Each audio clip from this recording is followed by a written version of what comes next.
नमस्कार, जय महाराष्ट्र. मी डॉक्टर अनिल फळे. AM 2032 live मध्ये आपल्या सगळ्यांचं स्वागत आहे. आणि विशेष स्वागत आहे मृणालिनी जोग यांचं.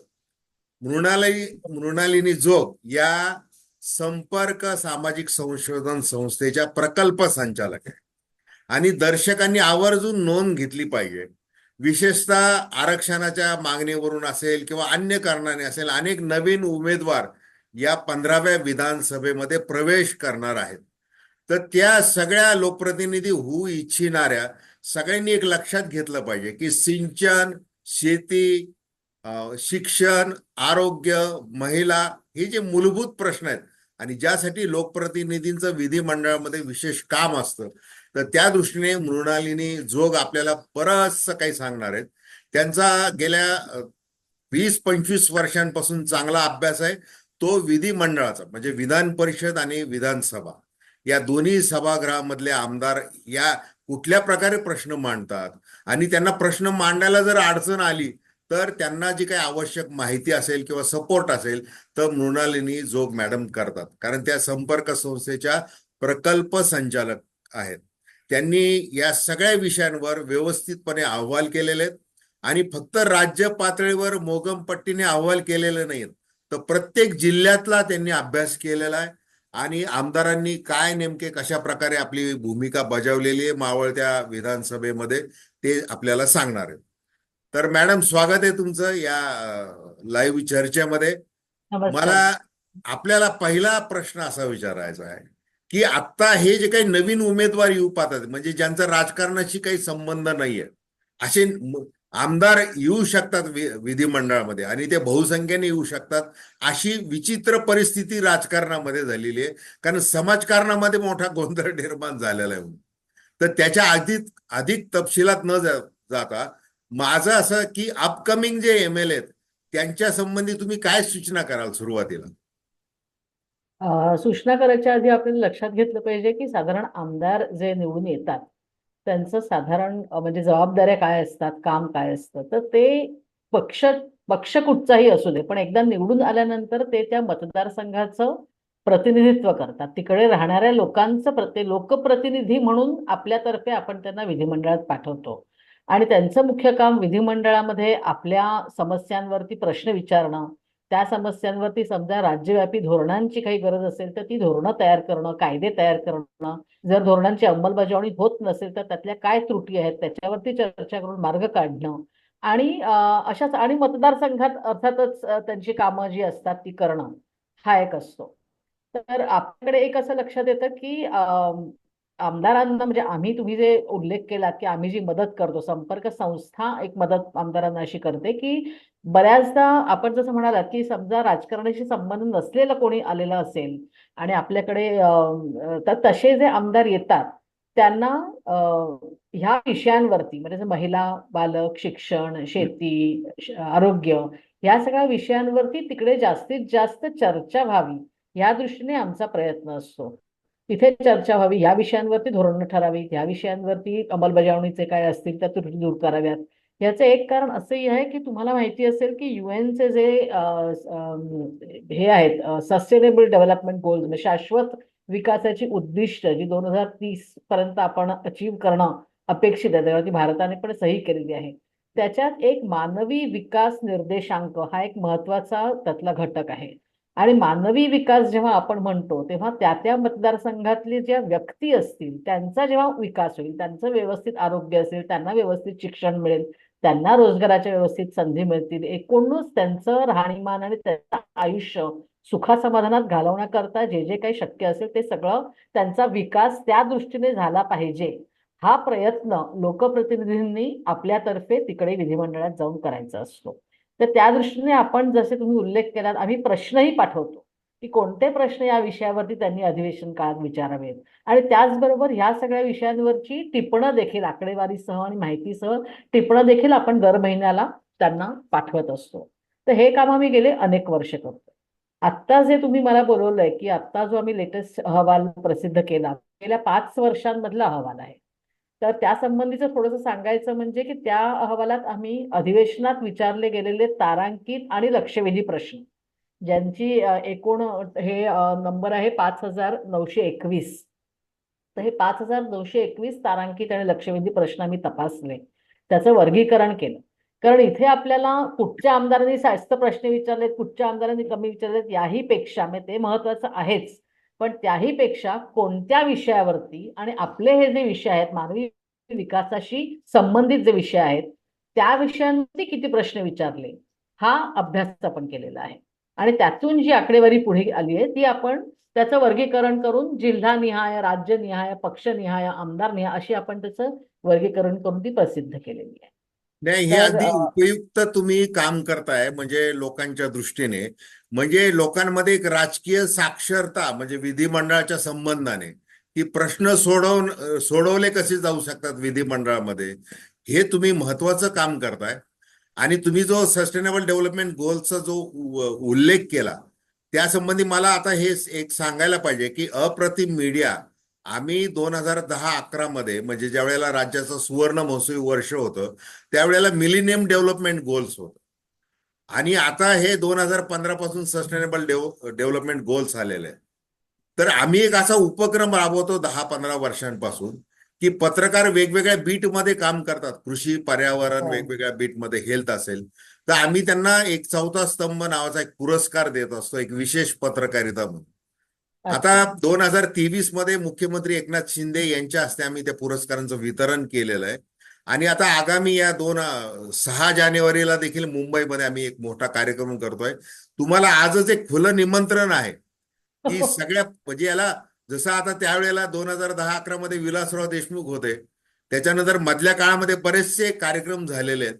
आणि आमचा उद्देश असा आहे की 2000 या चॅनलचं नाव जे आम्ही ठेवलेलं आहे 2032, ते त्याच यांनी ठेवलेलं आहे की UN अच्छा. अजेंडा जो आहे 2030चा, म्हणजे हे 2 वर्ष आपण कोविडचे सोडून देऊ.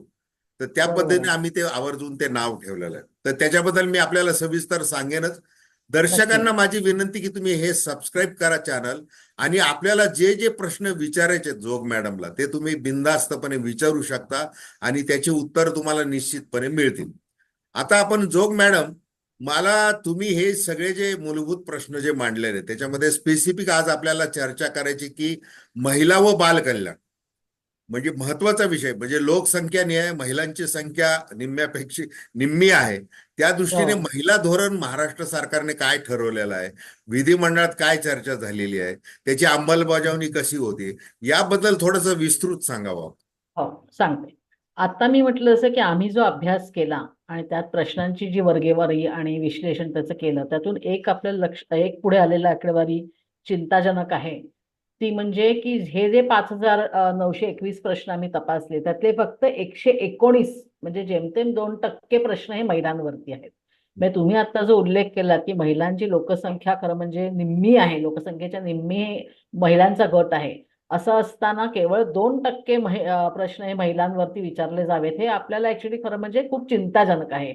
मतदार म्हणून, एक आपले नागरिक म्हणून सुद्धा. त्याचं सुद्धा आपण जर आणखीन विश्लेषण केलं की हे 119 प्रश्न कुठचे होते, काय विषयांवरती विचारले, तर त्यातले जवळजवळ 101 प्रश्न हे महिलांवरती झालेल्या अत्याचारांसंबंधीचे होते. आणि त्या त्या प्रसंगी झालेले, म्हणजे कुठे बलात्कार झाला आहे, कुठे काही आणखी लैंगिक शोषण झालं आहे, कुठे खून झाला आहे, अशा प्रकारचे ते सगळे प्रश्न होते. आता त्याच्यावरती ऍक्च्युली इथे मला संपर्काने एक महत्वाची एक भूमिका बजावली होती, त्याच्याबद्दल थोडंसं सांगायचंय. की आमचा नेहमीच एक पाठपुरावा असतो शासनाबरोबर की बजेट अधिवेशन आपलं जे असतं त्यावेळेला युजली महिला दिन येतो. आणि मग महिला दिनाच्या वेळेला काहीतरी नुसतं एक सिम्बॉलिक करण्यापेक्षा एखादा दिवस राखून ठेवून त्या दिवशी अधिवेशनात महिलांच्या प्रश्नांवरती सविस्तर चर्चा व्हावी, त्यांच्यावरची काही धोरणं, काही अंमलबजावणी ह्याच्या संबंधीची चर्चा व्हावी, अशी आमची मागणी अनेक वर्ष प्रशासनाकडे होती. तर 2020 मध्ये नवीन सरकार आल्यानंतर त्यांनी आमची ती मागणी मान्य केली. आणि 5 मार्चला मी महिलांच्या विकासाची शाश्वत उद्दिष्टे असा एक विषय घेऊन त्या दिवशी त्यांनी ती चर्चा आयोजित केली. तर त्यात संपर्काने मदत अशी केली की आम्ही महाराष्ट्रातल्या इतरही महिलांवरती, मुलांवरती काम करणाऱ्या ज्या संस्था असतील त्यांच्या बरोबरीने आमदारांसाठी टिपणं तयार केली. आणि आम्ही स्वतः ती टिपणं आमदारांनी दिली की ही शाश्वत उद्दिष्ट जी आहेत ती गाठण्याच्या मध्ये काय अडथळे येत आहेत, कशावरती काम करण्याची गरज आहे अशा प्रकारची ती टिपणं होती. म्हणजे त्याच्यात महिलांची सुरक्षेची टिपणं होती, महिलांचे शिक्षण, महिलांचं आरोग्य, रोजगाराच्या संधी ह्या सगळ्यांवरती टिपणं होती. आणि 7.5 तास त्या दिवशी विधानसभेमध्ये त्याच्यावरती चर्चा झाली. विधान परिषदेत 2.5 तास चर्चा झाली. आणि त्या दिवशी अनिल देशमुख होते तेव्हा आपले गृहमंत्री. त्यांनी उत्तर देताना चर्चेला हे दिलं की नक्कीच पुढच्या अधिवेशनापर्यंत आपण महिला सुरक्षेसाठीचा आपण एक कायदा आणू. आणि शक्ती विधेयक त्यांनी पुढच्या मनसून सेशनमध्ये ते मांडलं. आता त्याच्यानंतर ते पारित झालं एकमुखाने वगैरे, पण तरी ते अजूनही आता 4 वर्ष झाली ते केंद्राकडे पडून आहे. अजून त्याची मंजुरी मिळालेली नाहीये. हा एक भाग झाला. तसंच आपण महिला धोरणाचा जी उल्लेख केला तर 2022 मध्ये ऍक्च्युली महिला धोरणाचा मसुदा तयार केला होता. त्याच्यात संपर्कनी पण सहभाग घेतला होता, हे इतर अनेक थोडस महिला. मॅडम मी एक मिनिट. तुम्ही हा बोला. शक्ती कायद्याचा जो उल्लेख केला आणि 4 वर्ष झाले केंद्राकडे तो प्रलंबित आहे, तर त्याच्या मागचं काय कारण आहे ते थोडस सांगता येईल का? नाही, त्याच्यामागचं कारण मला असं तुम्हाला काही सांगता येणार नाही. फक्त म्हणजे राजकीय अनास्था असंच म्हटलं पाहिजे. हा. कारण त्याचा शेवटी पाठपुरावा करायला लागतो. आणि तो जर होत नसेल प्रशासकीय लेवलवरती तर शेवटी आपल्या लोकप्रतिनिधी तिकडे पाठपुरावा करणं हे त्यांचं मगाशी म्हटलं तसं कामच आहे. हे जर विधेयक त्यांनी मांडलेलं आहे आणि पास केलेलं आहे आपल्या विधिमंडळात, तर त्याचं पुढे पण पाठपुरावा करून ते हे करणं, त्याची अंमलबजावणी सुरू करणं. कारण नुसतंच नव्हतं मग विधेयक आणून काही त्याच्यात अर्थ नाही, नाही का?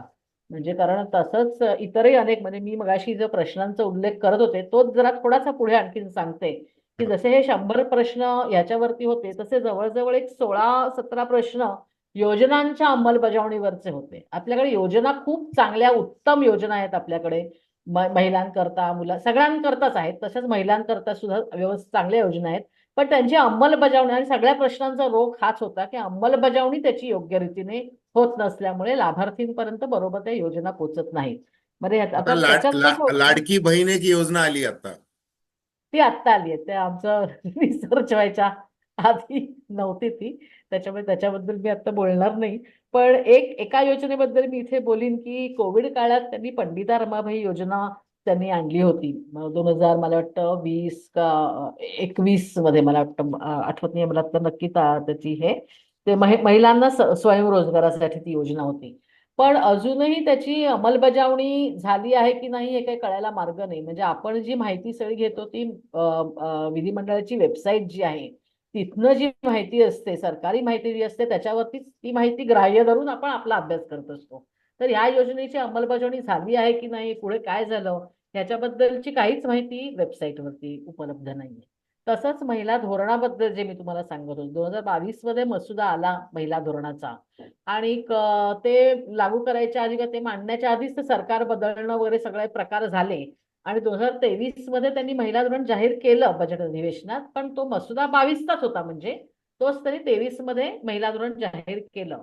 आता त्याच्यानंतर जाहीर केल्यानंतर ते लागू झालं की नाही माहिती नाही. तिथे एक दोन त्या ह्यांना तेव्हा मंगलप्रभात लोढा होते मला वाटतं, महिला आणि बालकल्याण मंत्री. तर त्यांनी एक तेव्हा प्रॉमिस असं दिलं होतं की या महिला धोरणाची अंमलबजावणी होते आहे की नाही हा दरवर्षी त्याचा आढावा घेतला जाईल. बजेट अधिवेशन महिला दिनाच्या निमित्ताने आपण दरवर्षी आढावा घेऊ. मुख्यमंत्री जे होते त्यांनी तेव्हा 50% CSRचा फंड महिला योजनांकरता आपण राखून ठेवू, हे सगळी तिकडे आश्वासनं दिलेली होती. पण त्याचं पुढे काय झालं ह्याची माहिती काही अवेलेबल नाहीये. त्याच्यामुळे महिला धोरण सुद्धा जाहीर झालं आहे, पण ते लागू कितपत झालंय काय माहित नाही. म्हणजे त्याच्याकरता मला वाटतं आपल्याला नवीन विधानसभा जेव्हा होईल तेव्हाच पाठपुरावा करून किंवा तेव्हाच आपल्याला ते कळेल त्याचं काय स्टेटस आहे सध्या ते. आता तर एक हे महिला सदस्य जे आमदार आहेत त्याबद्दल काही बोलतात की नाही विधिमंडळामध्ये? हो, म्हणजे जवळजवळ हे जे प्रश्न आहेत त्यातले निम्म्याहून अधिक प्रश्न हे महिला आमदारांनीच मांडलेले आहेत. हम्म. महिला आमदार सध्या या मध्येच 26 होत आहेत. तर त्या 26 पैकी म्हणजे जवळजवळ 22-23 म्हणजे मंत्री ज्या असतात त्या ऑब्व्हियसली प्रश्न विचारत नाहीत. आमदार प्रश्न विचारतात, मंत्री उत्तर देतात. त्याच्यामुळे ज्या महिला आमदार आहेत त्यांनीच जवळजवळ निम्म्याहून अधिक प्रश्नही विचारलेले आहेत. हम्म. त्याच्यामुळे ते आहे म्हणजे महिला आमदारांचं. तर आता ह्या महिला धोरणाची ही अशी काही ठोस अंमलबजावणी, माहिती लागू करणं असं आज कुठल्याच विधिमंडळाच्या किंवा विधानसभा किंवा विधान नाहीये. परिषदेच्या पटलावर काही निश्चित अशी नाही नाही माहिती या नाहीये. जे नाही मंगल नाही प्रभात लोढांचा तुम्ही उल्लेख केला, म्हणजे या त्यांच्यानंतर त्यांचं ते ढोबळ एक उत्तर सोडलं, तर बाकी हा काय अशी म्हणजे माहिती हा म्हणजे पुढे आपल्याकडे आढावा नाहीये. म्हणजे आधी मुळात ही लागू झाली आहे की नाही त्याचा आढावा कारण ते 2023 साली समजा बजेटला केलं असेल तर 23 अख्खं वर्ष गेलं आणि आता 24 पण गेलंच. मग आता पण हे असं नवीन कधी आमदारांनाच करावं लागेल सगळं. या हो हो हम्म. आणि तर मोठी प्रक्रिया आहे. हो हो हा. आणि जसं हे महिलांचे आम्ही प्रश्न तपासले तसेच आम्ही बालकांचे मुलांचे प्रश्न देखील तपासले तर मुलांच्या प्रश्नांची संख्या सुद्धा अशीच अगदी 129 म्हणजे 2% थोडीशी जास्त अशी आहे. तर त्याच्यात सुद्धा मुलांचं आरोग्य मुलांचं कुपोषण बालविवाहावरती 4 प्रश्न आहेत पण आता तेच म्हणजे सांगायचं आम्ही जेव्हा विश्लेषण करतो की बालविवाहावरती प्रश्न 4 विचारले पण ते काय होते तर ते उपाययोजना काय कराव्यात कुठे कुठे जास्त बालविवाह होत आहेत म्हणजे गेल्या मला वाटतं काहीतरी 3 वर्षात नंदुरबारमध्ये 9,500 बालविवाह झालेले आहेत. सोलापूर जिल्ह्यामध्ये 600 का 700च्या वर बालविवाह झालेले आहेत अशा प्रकारचे प्रश्न होते. पण लक्षात घ्यायचा हा मुद्दा असा आहे मग त्याच्याबद्दल आणि त्याच्या उपाययोजनांबद्दल चर्चा ही झालीच पाहिजे मग ते आम्ही कमी आहे असं म्हणतच नाही आहोत. पण आता उदाहरणार्थ बालविवाहाचा थेट संबंध शिक्षणाशी लावला जातो. जे एक्सपर्ट्स असतात ते नेहमी म्हणतात की मुलगी जर शिकली तर ऑब्व्हियसली बालविवाहाचं आपलं प्रमाण कमी होऊ शकतं. तर ह्याच्यात थोडंसं आपण आणखीन विश्लेषण जर केलं तर असं लक्षात येतं की मुलींची बऱ्याचदा शाळा ही 8वी 9वीत मुली मोठ्या झाल्या की सुटते. आणि त्याचं एक कारण असं असतं की माध्यमिक शाळा ह्या गावांमध्ये नाही आहेत. बऱ्याच गावांमध्ये प्राथमिक शाळा तरी बऱ्याच ठिकाणी आहेत. पण अजूनही एक आकडेवारी म्हणजे आपल्या रुरल मिनिस्ट्रीचं मिशन अंत्योदय योजना जी आहे त्यातली आकडेवारी जर आपण बघितली तर आता आज घडीला जी काही 43,700 काहीतरी जी गावं आहेत महाराष्ट्रातली त्यातल्या फक्त 15,000 गावांमध्ये माध्यमिक शाळा आहे. आणि त्या 15,000 गावांपैकी सुद्धा 6,400 गावांपासून माध्यमिक शाळा 10 किलोमीटर जास्त लांब आहेत. बर. त्याच्यामुळे म्हणजे मग त्या गावातल्या मुलींचं माध्यमिक शिक्षण जर त्यांना तिथपर्यंत घ्यायचं असेल तर जर त्यांना वाहन व्यवस्था तिकडे पुरवली गेली तर त्या शिक्षण घेऊ शकते. त्याच्यामुळे जशी उपाययोजना बालविवाह रोखण्याकरता करायची गरज आहे होत असतानाचे रोखणं त्याचप्रमाणे ते होऊ नयेत ह्याच्याकरता ही जी मागची कारणं असतात त्याच्यावरती सुद्धा चर्चा होणं त्याच्यावरती सुद्धा एक काहीतरी धोरण ठरवणं किंवा त्याच्यावरती सुद्धा मतदारसंघात काम करणं हे लोकप्रतिनिधींकडनं अपेक्षित आहे. आणि ते अनेकदा लक्षात असं येतं आपण चर्चेचं जर विश्लेषण केलं प्रश्न बघितले तर प्रासंगिक तेव्हाच्या तेव्हा होणाऱ्या घटनांवरती चर्चा केली जाते. बरोबर आहे ती केली गेलीच पाहिजे म्हणजे एकाही व्यक्तीवरती महिलेवरती किंवा मुलांवरती अत्याचार होत असेल तर ते चुकच आहे आणि त्याची दखल घेतलीच गेली पाहिजे. पण त्याचबरोबर त्याच्या मागची जी कारणं आहेत त्याच्याकरता आपण काय करू शकतो ह्याच्यावरती सुद्धा चर्चा झाली पाहिजे. तर ती बऱ्याचदा खूप कमी प्रमाणात होते असं लक्षात. नाही, तुम्ही एक प्रकल्प संचालिका म्हणून जे काही सगळ्या विषयांना न्याय देताय तो तुम्ही मूळ मुद्द्याला हार घालून त्याचे दूरगामी काय उपयोग होतील, काय त्याचा मार्गी लागू शकतात याचा तुम्ही जास्त शास्त्रोक्त पद्धतीने अभ्यास करता, संशोधन करता. आणि नुसतं ते पुस्तकात न राहता तुम्ही प्रत्यक्ष लोकप्रतिनिधींशी बोलता, हे जास्त महत्वाचं आहे. आणि तुम्ही सांगितल्याप्रमाणे अनेक कार्यक्रम सुद्धा तुम्ही करताय हो सगळ्या यातलं पद्धतीने, एक एसडीजी हो इम्प्लिमेंटेशन असेल सगळ्या बाबतीमध्ये. यातलं तुम्ही एक जे आहे की महिलांचं आता जे शाळांची जी अवस्था सांगितली महाराष्ट्रातल्या, तर मला आठवतं की विलासराव देशमुख मुख्यमंत्री असताना त्यांनी पहिली महाराष्ट्र मनुष्यबळ विकास संस्था स्थापन केली होती राज्य पातळीवरची. आणि त्याला पहिले संचालक म्हणून होते कृष्णा भोगे, एक IAS ऑफिसर, पहिले ते संचालक होते. मग त्यांनी हे मुलींच्या शिक्षणासाठी, मग आता हे शाळांमधलं अंतर असेल, मग त्यांना मोफत सायकली देणं, मोफत पासेस हो देणं. आणि आज देखील सरकारच्या भरपूर अशा योजना आहेत. म्हणजे योजनांची कमी नाही, योजनांचा पाऊस पडतोय चांगला बरोबर त्या बरोबर शाळांच्या संदर्भात. म्हणजे गुणवत्ता बरोबर सुधारणे, पटसंख्या आणि वाढवणे, गळती खरं म्हणजे थांबवणे. आपल्याकडे अशी काही काही उदाहरणं आहेत म्हणजे हा. उदाहरणार्थ मलकापूर सातारा जिल्ह्यातलं एक नगरपंचायत आहे त्यांनी एक चांगला उपक्रम राबवला होता. त्यांनी मोफत बस सेवा एसटी बस सेवा मुलींकरता तिकडे सुरू केली होती. आणि ती सुरू केल्यानंतर नंतर त्यांनी जेव्हा सर्व्हे घेतला तेव्हा त्यांच्या असं लक्षात येतं की शाळा गळतीचं प्रमाण मुलींचं शून्यावरती आलं. हम्म. कारण त्यांना ती मोफत बस सेवा घरपासून आणि अगदी घरापासून त्यांनी अशी व्यवस्था, त्याचा रूट असा हे केला होता की अगदी 5 मिनिटाच्या अंतरावरती फक्त चालायला लागेल आणि बस मिळेल.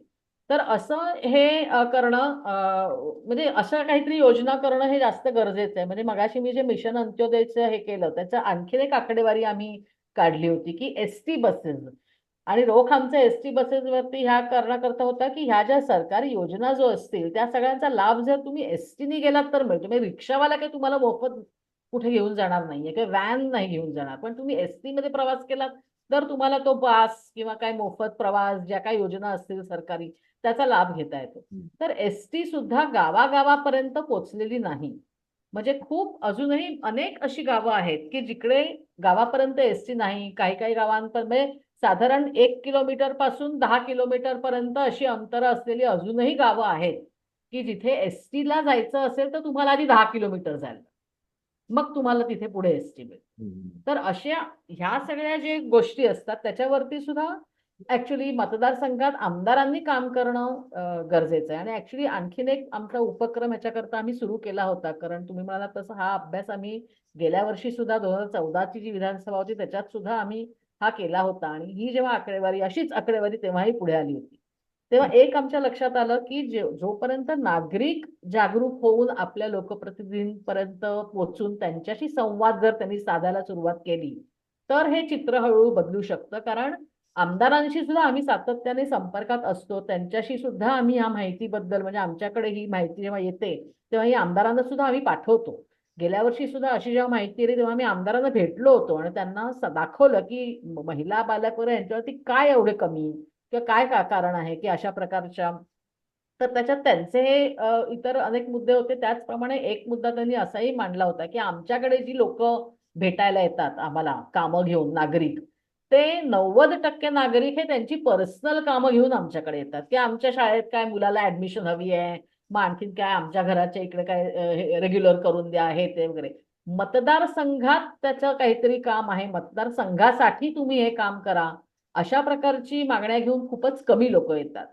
त्याच्यानंतर मग आम्ही असा एक प्रयत्न केला की मतदारसंघात नागरिकांचा गट तयार करायचा, त्यांना ही आपल्याजवळ असलेली माहिती द्यायची आणि त्यांना त्यांच्या मतदारसंघातले जे प्रश्न असतील ते त्यांनी घेऊन जाऊन आमदारांना भेटावं आणि ते कसं करता येईल ह्याबद्दलचं थोडंसं मार्गदर्शन करायचं.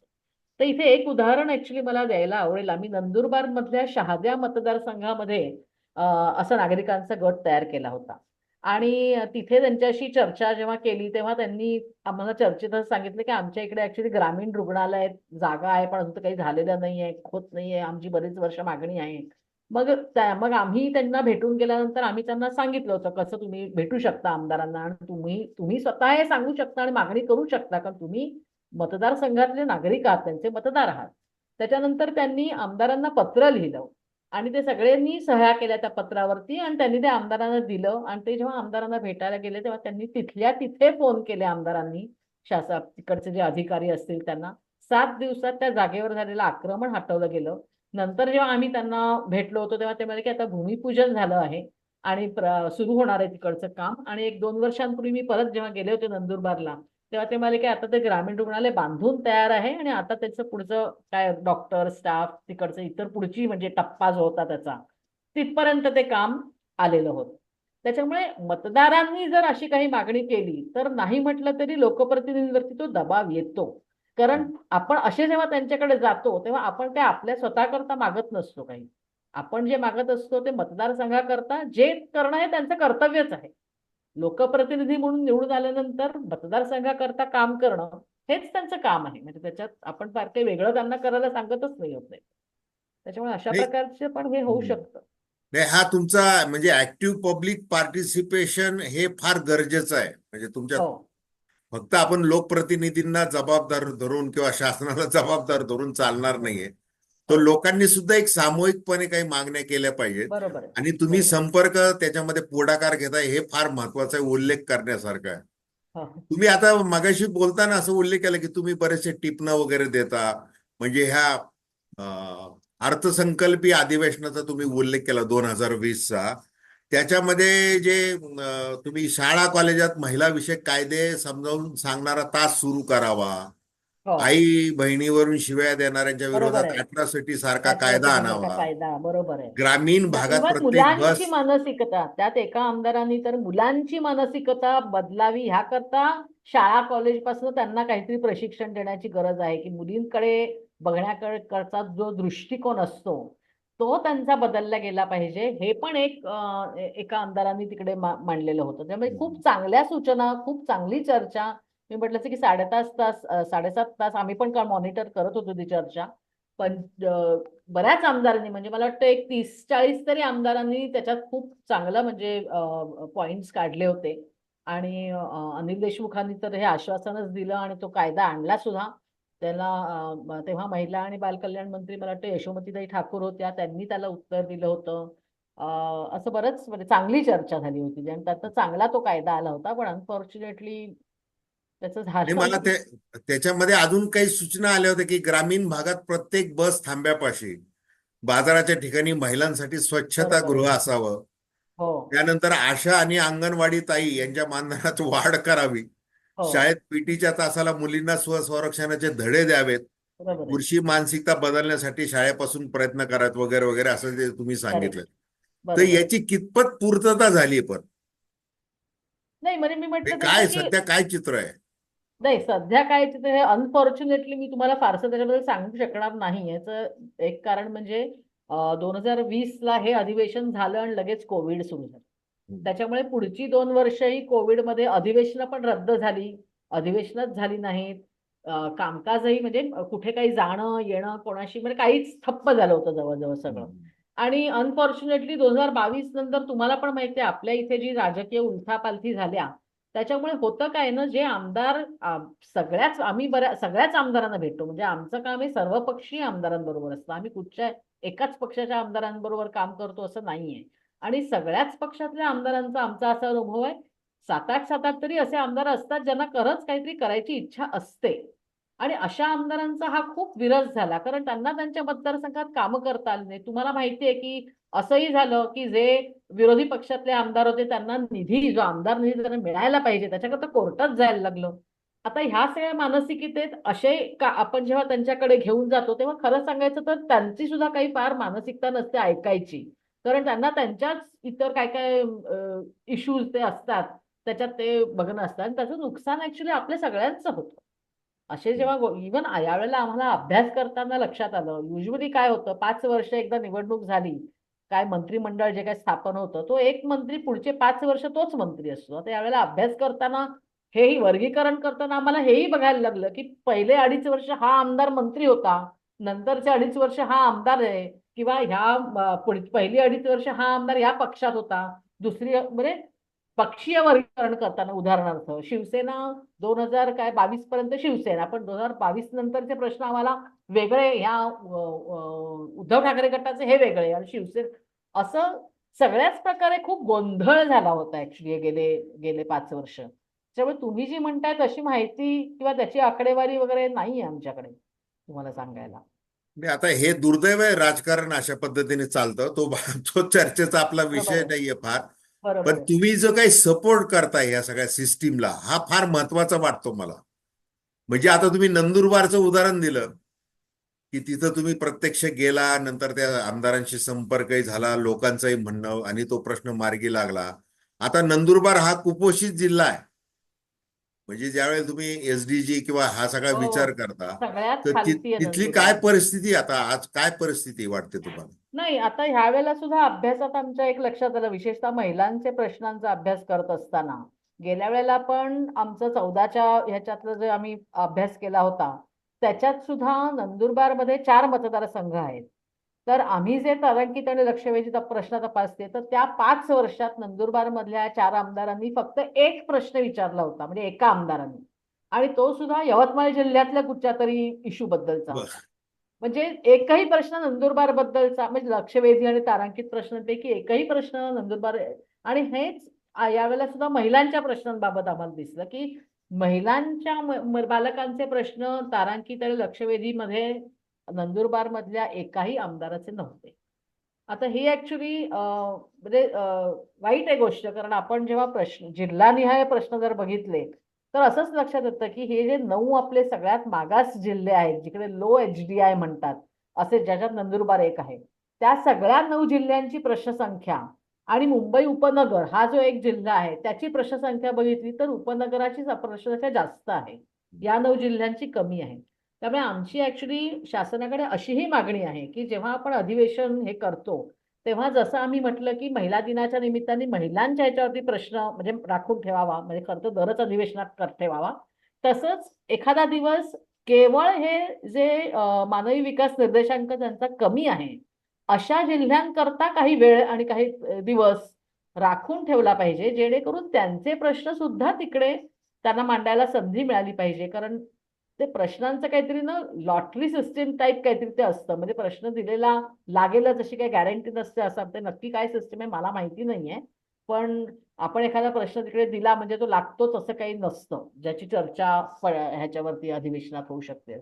मग याच्याकरता उपाय म्हणजे त्या तिकडच्या लोकांचा आवाज, शेवटी आमदार प्रश्न विचारतात म्हणजे पर्यायाने तिकडची लोक प्रश्न विचारतायत आणि त्या लोकांचा आवाज तिथपर्यंत पोहोचणं हे अतिशय गरजेचं आहे आणि त्याच्याकरता प्रयत्न केला पाहिजे प्रशासनाने आणि लोकप्रतिनिधी त्यांच्यावरती दबाव टाकला पाहिजे याच्याकडे, की नाही अशा मॅडम, अशा आता तुम्ही इतकं छान सांगताय म्हणजे प्रत्येक जिल्हा प्रत्येक मतदारसंघ तुमच्या जीवाग्रावर की कुठं काय नेमकं काम झालेलं आहे, या लोकप्रतिनिधींनी काय केलेलं आहे. नाही तर नाही असं माझी नव्हतं, आपल्याला नव्हतं, विनंती नव्हतं. राहणार आहे की आपण एकदा म्हणजे असं वारंवार येत चला आमच्या बरोबर चर्चेसाठी. जरूर, कारण की कसं जरूर. आहे, आता मराठवाडा प्रांत आहे, उत्तर महाराष्ट्र आहे, विदर्भ आहे, कोकण आहे, मुंबई आहे. म्हणजे ह्या विभागवार प्रश्नाचं तर ते सर्वसाधारण प्रश्न जरी सारखे असले तरी काहीतरी विशेष आहे. म्हणजे तुम्ही थेट त्या मतदारसंघामध्ये पोहोचताय आणि तुमचं काम एवढं मोठं आहे म्हणजे की सर्वसामान्य जो मतदार आहे त्यांनी स्वागत केलं पाहिजे, स विधिमंडळाच्या प्रत्येक सदस्यांनी केलं पाहिजे तुमच्या कामाचं स्वागत. कारण की तुम्ही प्रत्येक जिल्ह्याचा तो अहवाल प्रकाशित केलेला आहे, हे जास्त हो, महत्वाचं आहे. हो. आणि आता जसं तुम्ही महिला व बालकल्याण हा विषय आपण आता चर्चेसाठी घेतला होता, तर 5,000पेक्षा जास्त प्रश्न आणि त्याच्यामध्ये फक्त 119 प्रश्न महिला बालकल्याणचे, म्हणजे महिलांचं आहे. काय 2.1%, एवढं हो, इतकं मोठं छोटंसं प्रमाण. तर खूप तेच. खूप धन्यवाद मॅडम, आपली वेळ संपलेली आहे दुर्दैवाने. Okay, okay. आणि आपण वारंवार असं आमच्या निमंत्रणाला म्हणजे तुम्ही नक्की, स्वीकार करत जा आणि चर्चेला नक्की, येत जा. नक्की. आणि ओके, माझी नक्की, नक्की. दर्शकांना पुन्हा एकदा विनंती आहे, जोग मॅडमला तुम्हाला जे विचारायचं असेल तुम्ही कमेंट बॉक्समध्ये जरूर विचारा आणि त्यांचं पुन्हा एकदा आपण आभार मानूयात की त्यांनी एवढा मोठा अभ्यास केलेला आहे त्याबद्दल. धन्यवाद जोग धन्यवाद. मॅडम. थँक्यू. धन्यवाद.